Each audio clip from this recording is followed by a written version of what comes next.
kiss for you.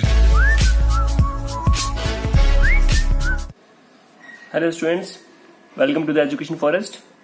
We are studying physics from the class 12th. देखिए आज तक हमने जो टॉपिक कवर कर लिया है वो है आपका इलेक्ट्रिक डायपोल और इलेक्ट्रिक डायपोल मूवमेंट. अब ये जो टॉपिक है उससे रिलेटेड है. अगर वो वीडियो आपने नहीं देखा तो पहले आप वो वीडियो देखिए, देन आपको ये टॉपिक समझ में आएगा. देखिए एक डायपोल जो है या फिर एक पॉइंट चार्ज जो है कितना इलेक्ट्रिक फील्ड बनाएगा, कितना प्रोड्यूस करेगा, या उसकी पॉइंट चार्ज की वजह से कितना इलेक्ट्रिक फील्ड होगी, वो यहाँ कैलकुलेट करते हैं.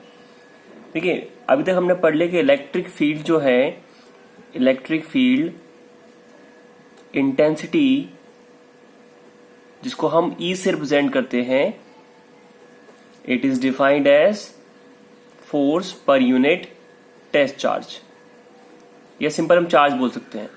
तो ये हो जाएगा E equals to F upon Q naught. Q naught test charge represent किया जाता है क्यू नॉट से, देन F इक्वल्स टू क्या हो जाएगा, Q not E.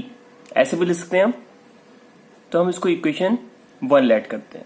Now we consider a test charge plus Q. तो यहां पे हमने एक टेस्ट चार्ज कंसिडर किया प्लस क्यू. अब यहां टेस्ट चार्ज से कुछ डिस्टेंस पे एक पॉइंट P है which is at a distance of R. ठीक है, जो डिस्टेंस जो मेजर करते हैं वो चार्ज के सेंटर से लिया जाएगा. इस पॉइंट पे हमें क्या निकालना है, इलेक्ट्रिक फील्ड निकालना है इस पॉइंट चार्ज की वजह से. यही हमारा टॉपिक है, electric field due to the point charge. तो पॉइंट चार्ज की वजह से इस पॉइंट पे कितना इलेक्ट्रिक फील्ड होगा वो हम कैलकुलेट करते हैं. देखिए इलेक्ट्रिक फील्ड तभी होगा जब ये वाला जो चार्ज है, जब इलेक्ट्रिक फील्ड प्रोड्यूस जो कर रहा है वो इस एरिया में आ रही है. ठीक है, मतलब इसका मतलब क्या होगा, ये पॉइंट P इस चार्ज के इलेक्ट्रिक फील्ड के अंदर है, तभी यहां पे इलेक्ट्रिक फील्ड निकाल पाएंगे, वरना नहीं निकलेगा. तो हम सबसे पहले हम जब भी ऐसे कॉन्सेप्ट आए आपको इलेक्ट्रिक फील्ड निकालने का, जिस पॉइंट से पूछा गया आप उस पॉइंट पे एक टेस्ट चार्ज कंसीडर करेंगे plus Q naught. Test charge क्या होता है, test charge it is a unit positive charge which is taken into consideration for testing only. देखिए टेस्ट चार्ज को हम क्यों यूज करेंगे, टेस्ट चार्ज को बस हम इलेक्ट्रिक फील्ड फाइंड करने के लिए यूज करेंगे. ठीक है, टेस्ट चार्ज का और कोई यूज नहीं है. टेस्ट चार्ज जो है इलेक्ट्रिक फील्ड में कंट्रीब्यूशन नहीं करता. कोई किसी पॉइंट चार्ज का जो इलेक्ट्रिक फील्ड होगा उसके में निकालने के लिए उसका कंट्रीब्यूशन नहीं होगा, बस को यूज करेंगे डायरेक्शन फाइंड करने के लिए. टेस्ट चार्ज, नेक्स्ट पॉइंट देखते हैं, does not affect the electric field of the point charge. अब देखिए टेस्ट चार्ज जो होगा वो पॉइंट चार्ज का इलेक्ट्रिक फील्ड को अफेक्ट नहीं करेगा. ठीक है, तो हमने क्या किया, एक टेस्ट चार्ज को इस पॉइंट P पे रखा जो कि प्लस क्यू नॉट से रिप्रेजेंट किया जाता है क्योंकि हमेशा यूनिट पॉजिटिव चार्ज होता है. तो यहाँ पर टेस्ट चार्ज की डेफिनेशन 2 पॉइंट्स में बताया समझाया. तो इस पॉइंट पे जैसे मैंने टेस्ट चार्ज रखा, ये भी प्लस चार्ज है प्लस, और ये भी चार्ज प्लस है, तो क्या होगा, रिपल्शन होगा. और रिपल्सिव फोर्स जो होता है वो हमेशा कहां शो करते हैं हम, आउटसाइड. तो यहां पे इस डायरेक्शन में फोर्स लगेगा. ठीक है, तो ये जो फोर्स होगा, जिस तरफ फोर्स होता है उसी तरफ क्या होगा, इलेक्ट्रिक फील्ड. तो ये इलेक्ट्रिक फील्ड इस डायरेक्शन में होगा. ठीक है, तो अब आपको पता है कि इलेक्ट्रिक फील्ड फाइंड करने के लिए हमें क्या चाहिए, फोर्स चाहिए और क्यू नॉट चाहिए. तो हम ये फोर्स तो निकाल सकते हैं कि बाय कूलम्स लॉ. अब देखिए याद करिए कूलम्स लॉ क्या था. कूलम्स लॉ था कि दो चार्ज के बीच में अगर फोर्स आपको कैलकुलेट करना है, provided the charge should be stationary and the separation between the charges is not quite large. ठीक है, चार्ज का सेपरेशन ज्यादा कम नहीं होना चाहिए, ज्यादा नहीं होना चाहिए. ठीक है, इसके लिए कंडीशन भी है कि जो डिस्टेंस हम चार्ज के बीच में लेते हैं वो आपके 10⁻⁻15 से हमेशा ही क्या रहेगा, ज्यादा रहेगा. अगर वो डिस्टेंस आपने कम ले लिया तो उस केस में न्यूक्लियर फोर्सेस जो होंगे वो आपके डोमिनेट करेंगे इलेक्ट्रोस्टैटिक फोर्स को। तो कूलम से बताया जो फोर्स होगा between the two charges is given by 1/4πε0 Q1 Q2 upon R²। अब यहाँ पे Q1 Q2 का है, Q1 की वैल्यू Q है, Q2 की वैल्यू Q0 है, तो Q into Q0 upon distance का square, let it be equation 2। ठीक है, तो यहां से देखिए अब हम फर्स्ट और सेकंड को कंपेयर करें। Now from first and second, from equation first and second we will get E equals to, देखिए यहां पे E जो है E रहेगा, F की वैल्यू यहां पर पुट कर देते हैं F की जगह 1/4πε0, ठीक है, Q0 upon R² whole upon Q0। ठीक है, अगर नहीं दिख पा रहा है तो यहां पर देखिए Q0 से Q0 कैंसिल हो जाएगा, then it will be equals to E 1/4πε0 Q/R²। Now this is the electric field produced by a point charge। अब पॉइंट चार्ज इतना इलेक्ट्रिक फील्ड प्रोड्यूस करेगा, और Q क्या है, वो पॉइंट चार्ज जो इलेक्ट्रिक फील्ड बना रहा है, R क्या है, वो पॉइंट जहां पे इलेक्ट्रिक फील्ड हमने कैलकुलेट करनी थी। तो this is the electric field produced by the point charge. समझ में आया होगा आपको? ठीक है, अगर कोई डाउट होता है आप कमेंट वगैरह में पूछ सकते हैं।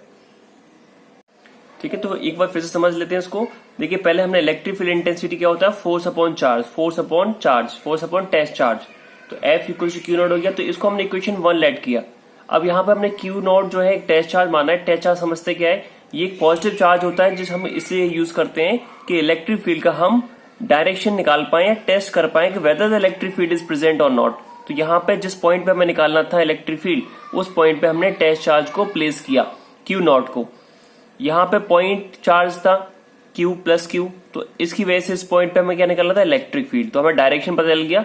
जैसे मैंने यहाँ पे रखा तो ये रिपेल किए, तो ये जो टेस्ट चार्ज होता है, टेस्ट चार्ज ही हमेशा अट्रैक्ट करेगा और टेस्ट चार्ज ही हमेशा रिपेल करेगा।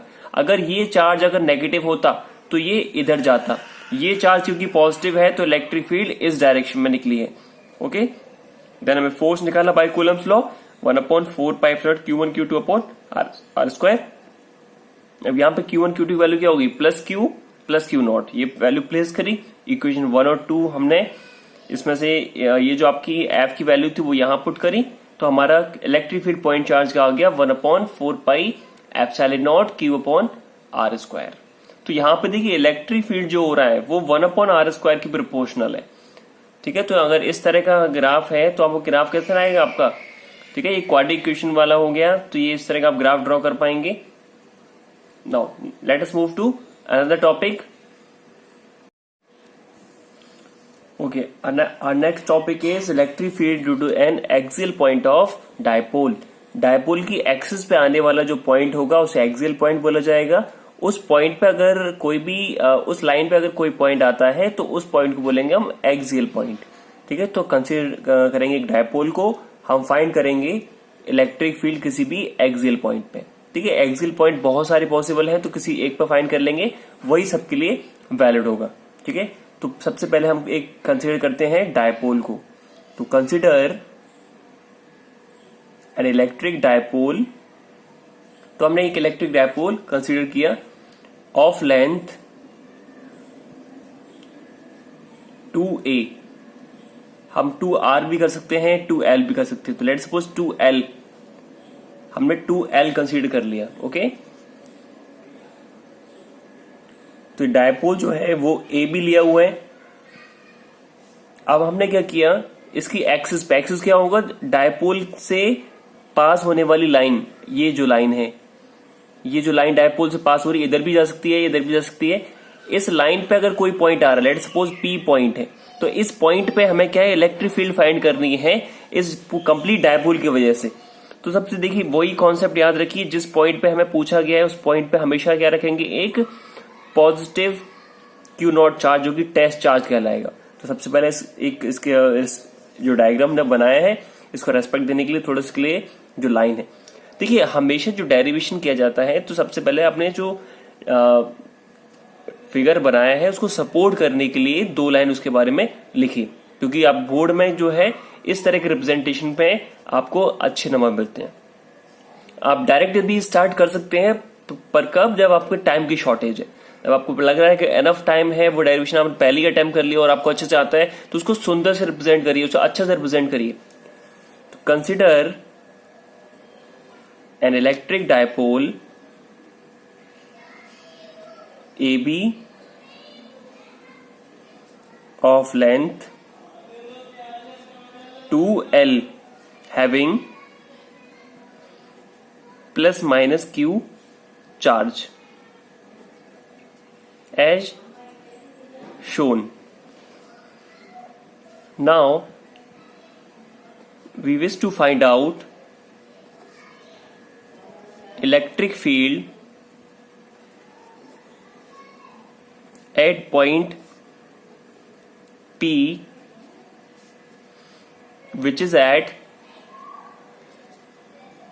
distance small r from the center of the dipole। क्योंकि डायपोल के सेंटर से हमने एक पॉइंट कंसीडर किया P, जो कि r डिस्टेंस है। अभी शो करते फिगर में, देखिए ये जो पॉइंट है P, इसको हमने डायपोल के सेंटर से r डिस्टेंस पे जूम किया। This point is at a distance r from the center of the dipole, and dipole centre को हमने O लिया। ठीक है, तो ये आपको लिखना पड़ेगा, क्योंकि अब देखिए ये जो लाइंस हैं ये आपको हर एक जो आगे वाले डायरेक्शन आने वाले हैं सभी में काम आएंगी। ठीक, तो उसको आप इस तरह लिखेंगे तो आपको ये डेरिवेशन और अच्छा लगेगा, क्योंकि आप पूरा रिप्रेजेंटेशन एक सुंदर रहेगा। द वे ऑफ रिप्रेजेंटेशन जो होता है टॉपर्स का, वही डिफर करता है सभी को। ठीक है, डेरिवेशन कोई भी कर लेगा, पर जो टॉपर जो है या फिर कोई अच्छा बच्चा है तो वो क्या करेगा, आपको डेरिवेशन का जो तरीका है वही उसका डिफरेंस होगा। डेरिवेशन करने का तरीका या किसी भी चीज का तरीका, उसका डिफरेंस यही क्रिएट करता है। ओके, तो देखिए अब जहां पे हमने टेस्ट चार्ज माना है, हम वहां पे इन दोनों चार्ज की वजह से इलेक्ट्रिक फील्ड के डायरेक्शंस निकालेंगे। देखिए अगर हम ये माने कि यहाँ पे बी वाला चार्ज, जो बी पर चार्ज रखा है माइनस क्यू नॉट और ए पर चार्ज रखा है प्लस क्यू नॉट, तो ये वाला अगर चार्ज नहीं होता तो ये वाला चार्ज इसको क्या करता है, रिपेल करता। तो ये इलेक्ट्रिक फील्ड एक तो इधर होती, लेट सपोज ई ए, जो कि ये वाला चार्ज प्रोड्यूस कर रहा है ई ए, क्योंकि रिपल्सिव है, ये प्लस रिपेल किया।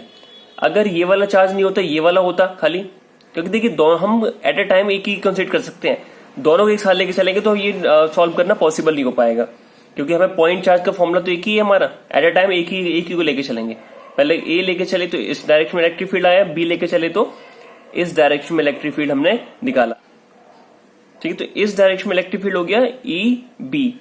तो हमें ये भी बताना पड़ेगा ये ई ए क्या है और ई बी क्या है, दोनों इलेक्ट्रिक फील्ड के बारे में हमें डिफाइन करना पड़ेगा यहाँ पे।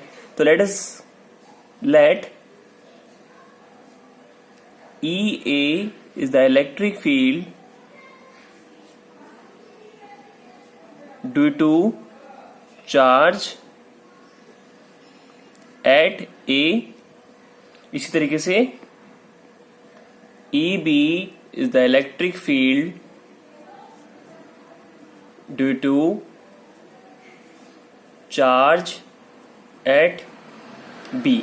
अब देखिए पॉइंट पी जो है, फिर से देखिए पॉइंट पी जो है, इस पॉइंट पे दो तरह के इलेक्ट्रिक फील्ड हो गए, तो इस पॉइंट पे दो ही तरह के फोर्स हो जाएंगे। तो ये चार्ज क्या होगा, कभी इधर जाएगा कभी इधर जाएगा, ऐसा करेगा नहीं। तो हमें क्या करना पड़ेगा, तो हमें इन दोनों का रिजल्टेंट फाइंड करना पड़ेगा, नेट फाइंड करना पड़ेगा। दो इलेक्ट्रिक फील्ड की पॉइंट पे पॉसिबल नहीं हो सकती, क्योंकि दो ही फोर्स हो जाएंगे, क्योंकि इलेक्ट्रिक फील्ड और फोर्स के डायरेक्शन सेम रहते हैं। ई ए इस डायरेक्शन में है, ई बी इस डायरेक्शन में है, तो हमें क्या कंसीडर करना पड़ेगा, इनका रिजल्टेंट निकालना पड़ेगा। तो अब ई ए और ई बी का रिजल्टेंट कैसे निकलेगा, दो वेक्टर जब अपोजिट डायरेक्शन में होते हैं तो क्या करते हैं, रिजल्टेंट के लिए हम ग्रेटर में से स्मॉलर वेक्टर को माइनस कर देते हैं, क्योंकि इलेक्ट्रिक फील्ड क्या है, वेक्टर क्वांटिटी है। Now the resultant electric field at point P is E axial, तो हमने उस इलेक्ट्रिक फील्ड को ई एक्सियल कंसीडर कर लिया। तो E axial will be equals to E1 difference E2। Difference मतलब क्या है? डिफरेंस मतलब है कि जो भी बड़ा होगा E1 या E2 उसमें से छोटा वाला सब्ट्रैक्ट हो जाएगा। अब ये कैसे पता चलेंगे E1 बड़ा है या E2 बड़ा है? इसके लिए हमें दोनों का मैग्नीट्यूड निकालना पड़ेगा। तो E1 का मैग्नीट्यूड निकालते हैं, तो E1 equals to 1/4 pi epsilon naught. अभी हमने पढ़ा पॉइंट चार्ज का इलेक्ट्रिक फील्ड, E1 किसका इलेक्ट्रिक फील्ड है? E1 ले लो या EA या EB, हम इसको EA और EB लिया तो ये वही लेते हैं। तो EA जो इलेक्ट्रिक फील्ड है वो चार्ज A पर रखा है उसकी वजह से है, तो ये आएगा 1/4 pi epsilon naught Q। Q क्यों आएगा? क्योंकि प्लस चार्ज है। माइनस होता तो माइनस चार्ज होता तब भी प्लस ही लिखते, क्योंकि हम यहाँ पर चार्ज का मैग्नीट्यूड लेते हैं, उसका नेचर नहीं लेंगे, हम प्लस माइनस नहीं लेंगे। अपॉन डिस्टेंस का स्क्वायर। अब देखिए A से लेके इस P तक का डिस्टेंस, देखिए A से P तक का डिस्टेंस, तो देखिए यहाँ सेंटर से P तक का तो हो गया R, और ये जो डिस्टेंस बचा ये वाला डिस्टेंस ये हो गया आपका L, क्योंकि लेंथ जो है वो 2L है और O सेंटर है, तो ये L हो गया, और यहाँ पर ये भी L डिस्टेंस कहलाएगा। तो इसलिए यहाँ पर क्या हो जाएगा? ये R प्लस L का होल स्क्वायर। अब क्योंकि इलेक्ट्रिक फील्ड कैसी क्वांटिटी है? वेक्टर क्वांटिटी है, तो आपको क्या कंसीडर करना पड़ेगा? आपको डायरेक्शन भी लिखना पड़ेगा यहाँ पे कि इसका डायरेक्शन किस तरफ होगा। ये जो इलेक्ट्रिक फील्ड हमने मैग्नीट्यूड जो निकाला है EA का मैग्नीट्यूड, ठीक है, तो डायरेक्शन के लिए क्या करें? तो ये जो EA किस तरफ है? ये इस तरफ जा रही है, जो कि A से P की तरफ जा रही है, तो हम लिखेंगे along AP। इसी तरीके से EB निकालेंगे 1/4 पाई एप्सिलॉन नॉट। अब यहां पर माइनस B वाले चार्ज की वजह से जो माइनस है, तो यहां प्लस ही लिखा जाएगा क्योंकि मैग्नीट्यूड लेना है, अपॉन BP का स्क्वायर। BP ये वाला सेपरेशन, दिस सेपरेशन, ठीक है, इन दोनों का सेपरेशन लेंगे, क्या हो जाएगा? अगर मैं R में से, इस टोटल R में से L को माइनस करता हूं तो ये BP आ जाएगा, तो हम क्या लिखेंगे? R माइनस L का होल स्क्वायर। अब डायरेक्शन में लिखना पड़ेगा, तो डायरेक्शन अलोंग, अब देखिए ये EB का डायरेक्शन क्या है? P से B की तरफ जा रहा है, तो अलोंग PB, या टुवर्ड्स भी लिख सकते हैं आप, टुवर्ड्स B लिख सकते हैं, और इसमें आप अलोंग B लिख सकते हैं, या फिर BP भी लिख सकते हैं, या कुछ भी ले आप, पर वो आपको डायरेक्शन सेम उसी एस्पेक्ट में लिखना है। तो हमें क्या है? दोनों इलेक्ट्रिक फील्ड निकाल ली। अब इनमें से पता करना है कौन सा बड़ा है कौन छोटा है। तो आप डिनोमिनेटर देखिए, इसका डिनोमिनेटर है R माइनस L, इसका है R प्लस L, तो ये वाली क्वांटिटी क्या होगी? डिनोमिनेटर इसका छोटा होगा, वो क्वांटिटी क्या हो जाएगी? बड़ी हो जाएगी। तो hence it is clear that EB is greater than EA, ठीक है, EB जो है EA से ग्रेटर है, तो यहाँ पर जो रिजल्टेंट होगा, रिजल्टेंट मतलब E axial, electric field at axial point, वो क्या हो जाएगा? EB माइनस EA लिखेंगे, क्योंकि EB बड़ा है। यहां पर डिफरेंस का सिंबल तो हमने इसलिए लगाया क्योंकि जो बड़ा होगा छोटा वाला सब्ट्रैक्शन हो जाएगा। ओके, चलिए माइनस करते हैं। देखिए फिर आपका EB जो है वो बड़ा है, तो EB से EA सेपरेट करते हैं, तो E एक्सियल जो है आपका रिजल्टेंट फील्ड है, तो ये हो जाएगा आपका EB माइनस EA, ठीक है। तो अब EB की जो वैल्यू वो लिखिए 1/4 pi epsilon naught Q over R minus L whole square, Q over R plus L whole square. अब देखिए यहाँ पे क्या कॉमन आ रहा है? दोनों में कॉमन देखिए, Q over 4 pi epsilon naught in bracket 1/R minus L whole square minus 1/R plus L whole square. So we can also write this as Q 4 pi epsilon naught, ठीक है। अब देखो हमें इसमें अगर इसको हम एक साथ लिखना चाहे तो इस तरह लिख सकते हैं R माइनस L का होल स्क्वायर, क्योंकि हमें एलसीएम लेना पड़ेगा, और R प्लस L का होल स्क्वायर, ठीक है। अब इससे हमें डिवाइड करेंगे तो ये R प्लस L टाइम्स जाएगा, देन माइनस, और ये R माइनस L टाइम्स जाएगा, and Q over 4 pi epsilon naught इसको a plus B whole square, तो R square plus L square plus 2rl minus R square A minus B whole square, A square plus B square minus 2ab, तो plus आएगा, ये minus हो जाएगा क्योंकि minus लगा हुआ है, एल स्क्वायर देन माइनस आएगा, माइनस लगा हुआ तो ये प्लस हो जाएगा 2rl होल अपॉन ये हो जाएगा a minus B A plus B, तो A square minus B square, तो R square minus L square का होल स्क्वायर। क्लियर? तो Q upon 4 pi epsilon naught, देखिए आर स्क्वायर से आर स्क्वायर कैंसिल हो गया, एल स्क्वायर से L square cancel हो गया, now it is 4rl 2rl plus 2rl 4rl upon R square minus L square का whole square. अब यहां पे इसको लिख सकते हैं 1/4 pi epsilon naught Q into 2a into 2r upon R square minus L square का whole square. This is E axial, तो E axial will be equals to, अब देखिए यहां पे Q into 2a, Q into 2a का product किसके equal हो जाएगा? This is Q into 2a equals to P, dipole moment. तो we can write 1/4 pi epsilon naught P into 2r upon R square minus L square whole square. Then E axial will be equals to 1/4 pi epsilon naught 2pr R square minus L square whole square. This is your final formula for the axial field due to the dipole, sorry, ठीक है, dipole की वजह से ये आपका final formula, where we can write this as, यहां बताएंगे ये आपका P जो है Q इंटू 2a है। तो यहां पे जो हमने 2l लिया था उसको 2a भी ले सकते हैं, तो यहां पे a स्क्वायर आ जाएगा। तो ये हमारा इलेक्ट्रिक फील्ड हो गया, जो एक डायपोल जो बनाएगा प्रोड्यूस करेगा, ठीक है, एक्सियल पॉइंट पे। क्लियर है? अब इसमें कंडीशन होती है कि अगर डायपोल जो है आपका, if the dipole is too short, आपका डायपोल बहुत छोटा होता है, और हम बोल सकते हैं कि जो आपका r डिस्टेंस है वो काफी ज्यादा बड़ा है l से, या फिर उल्टा कर दें l is very very less than r, एक ही बात है, ठीक है।